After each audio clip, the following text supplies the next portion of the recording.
ಇನ್ನು ಪೂಜೆ ಮಾಡುವಂತಹ ವಿಚಾರಕ್ಕೆ ಸಂಬಂಧಪಟ್ಟ ಹಾಗೆ ಅರ್ಚಕರ ಮೇಲೆ ಹಲ್ಲೆ ಆಗಿದೆ. ದೇವಾಲಯಕ್ಕೆ ನುಗ್ಗಿ ಮಹಾಲಿಂಗಪ್ಪ ಅನ್ನುವರ ಮೇಲೆ ಅಟ್ಯಾಕ್ ಮಾಡಲಾಗಿದೆ. ಹಾಸನದ ಅರಸೀಕೆರೆ ತಾಲೂಕಿನ ಅಮ್ಮನಹಟ್ಟಿಯಲ್ಲಿ ನಡೆದಿರುವಂತಹ ಘಟನೆ ಇದು. ಹಲ್ಲೆ ಮಾಡಿರುವಂತಹ ಹರೀಶ್ ವಿರುದ್ಧ ಮಹಾಲಿಂಗಪ್ಪ ದೂರನ್ನ ಕೊಟ್ಟಿದ್ದಾರೆ. ಅರ್ಚಕರಿಂದಲೇ ಹಲ್ಲೆ ಆಗಿದೆ ಅಂತ ಹರೀಶ್ ಆರೋಪವನ್ನ ಮಾಡ್ತಾ ಇದ್ದಾರೆ.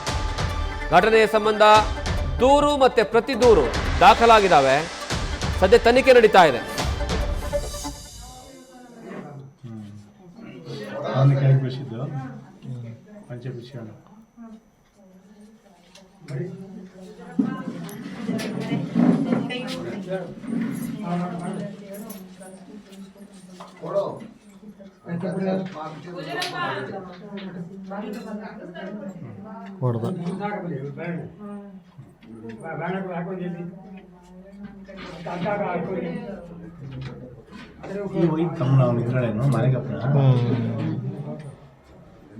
ನೀವೇ ನೋಡ್ತೀವಿ ಅಲ್ಲಿ ನೋಡೋದು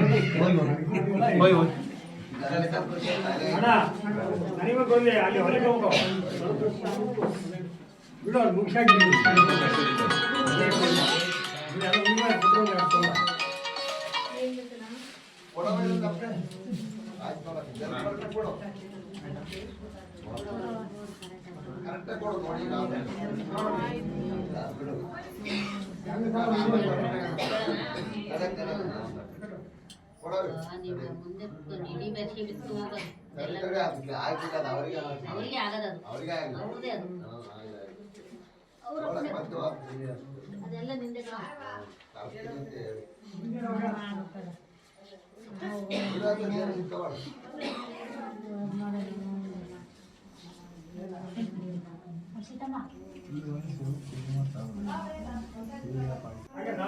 ಪೂಜೆ ಮಾಡುವಂತಹ ವಿಚಾರಕ್ಕೆ ಸಂಬಂಧಪಟ್ಟ ಹಾಗೆ ಅರ್ಚಕರ ಮೇಲೆ ಹಲ್ಲೆ ನಡೆದಿದೆ ಅನ್ನುವಂತಹ ಆರೋಪ ಕೇಳಿ ಬರ್ತಾ ಇದೆ.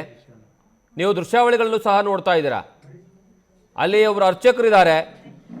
ದೇವಾಲಯಕ್ಕೆ ನುಗ್ಗಿ ಮಹಾಲಿಂಗಪ್ಪ ಅನ್ನೋರ ಮೇಲೆ ಅಟ್ಯಾಕನ್ನು ಮಾಡಲಾಗಿದೆ ಅಂತೆ. ಈ ಘಟನೆ ನಡೆದಿರೋದು ಹಾಸನ ಜಿಲ್ಲೆಯ ಅರಸೀಕೆರೆಯ ಅಮ್ಮನಹಟ್ಟಿಯಲ್ಲಿ, ಅರಸೀಕೆರೆ ತಾಲೂಕಿನ ಅಮ್ಮನಹಟ್ಟಿಯಲ್ಲಿ.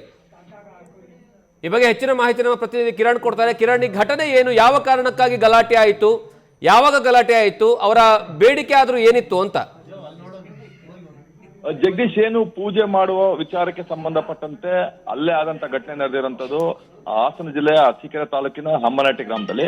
ಹಲವು ವರ್ಷಗಳಿಂದ ಅಮ್ಮನಹಟ್ಟಿ ಗ್ರಾಮದಲ್ಲಿ ಏನು ದೇವಾಲಯ ಇದೆ ಅಲ್ಲಿ ಪೂಜೆ ಮಾಡ್ಕೊಂಡು ಬರ್ತಾ ಇದ್ರು ಮಹಾಲಿಂಗಪ್ಪ ಅವರು. ಆಗ ಪೂಜೆ ಮಾಡೋ ವಿಚಾರ ಮತ್ತೆ ಒಳಗೆ ಅಂದ್ರೆ ಇತ್ತೀಚೆಗೆ ದೇವಾಲಯ ಅಂದ್ರೆ ಆಡಳಿತ ಮಂಡಳಿ ಇರುತ್ತೆ, ಬಟ್ ಇಲ್ಲಿ ಬೇರೆ ರೀತಿ ವ್ಯವಸ್ಥೆ. ಅಲ್ಲಿ ಹಣಕಾಸಿನ ವಿಚಾರ ಇರ್ಬೋದು ಅಥವಾ ಪೂಜೆ ಮಾಡೋ ವಿಚಾರ, ಈ ಎಲ್ಲಾ ಕಾರಣ ಅನ್ನೋದು ಅಕ್ಕಪಕ್ಕದವರು ಮತ್ತೆ ಗ್ರಾಮಸ್ಥರು ಹೇಳ್ತಾರಂತ ವಿಚಾರ. ಈ ವಿಚಾರಕ್ಕೆ ಸಂಬಂಧಪಟ್ಟಂತೆ ಆಗಾಗ ಹರೀಶ್ ಮತ್ತೆ ಮಹಾಲಿಂಗಪ್ಪ ನೋಡಿ ಅಗ್ಗ ಜಗ್ಗಾಟ ತಿಕ್ಕಾಟ ಇತ್ತು. ಅದ್ ಮುಂದುವರೆದ ಭಾಗ ಅಮ್ಮನಹಟ್ಟಿ ಗ್ರಾಮದಲ್ಲಿ ಹಲವು ವರ್ಷಗಳಿಂದ ಈ ಮಹಾಲಿಂಗಪ್ಪ ಪೂಜೆ ಮಾಡ್ತಾ ಇರ್ತಾರೆ. ಈ ವಿಚಾರಕ್ಕೆ ಸಂಬಂಧಪಟ್ಟ ಹರೀಶು ಕೂಡ ದೇವಾಲಯನ ಪ್ರವೇಶ ಮಾಡ್ತಾರೆ. ಇಬ್ಬರ ನಡುವೆ ವಾದ ವಿವಾದ ಆಗತ್ತೆ.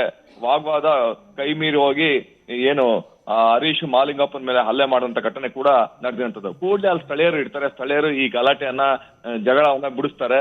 ತಕ್ಷಣ ಅಲ್ಲಿ ಗ್ರಾಮಸ್ಥರು ಬರ್ತಾರೆ. ಈ ಎಲ್ಲ ಯಾವ ಕಾರಣಕ್ಕೋಸ್ಕರ ಹಿಂಗೆಲ್ಲ ಗಲಾಟೆ ಮಾಡ್ಕೊಂಡ್ರಿ ಅಂತ ಹೇಳ್ತಾರೆ. ಹರೀಶ್ ಒಂದು ಮಾತು ಹೇಳಿದ್ರೆ ಮಹಾಲಿಂಗಪ್ಪ ಅವರು, ಅರ್ಚಕರಾದ ಮಹಾಲಿಂಗಪ್ಪ ಅವರು ಒಂದು ಮಾತು ಹೇಳ್ತಾರೆ. ಈಗ ಈ ಎಲ್ಲಾ ದೃಶ್ಯಾವಳಿಗಳು ಕೂಡ ಅಲ್ಲೇ ದೇವಾಲಯದಲ್ಲಿದ್ದಂತ CCTVಯಲ್ಲಿ ಸೆರೆ ಆಗಿದೆ. ಈ ಸಂಬಂಧಪಟ್ಟಂತೆ ಈಗ ಅರಸೀಕೆರೆಯ ಗ್ರಾಮಾಂತರ ಠಾಣೆಯಲ್ಲಿ ಪ್ರಕರಣ ದಾಖಲಾಗಿರುವಂತದ್ದು. ಜಗದೀಶ್, ಥ್ಯಾಂಕ್ ಯು ಕಿರಣ್, ನಿಮ್ಮೆಲ್ಲ ಮಾಹಿತಿಗಾಗಿ.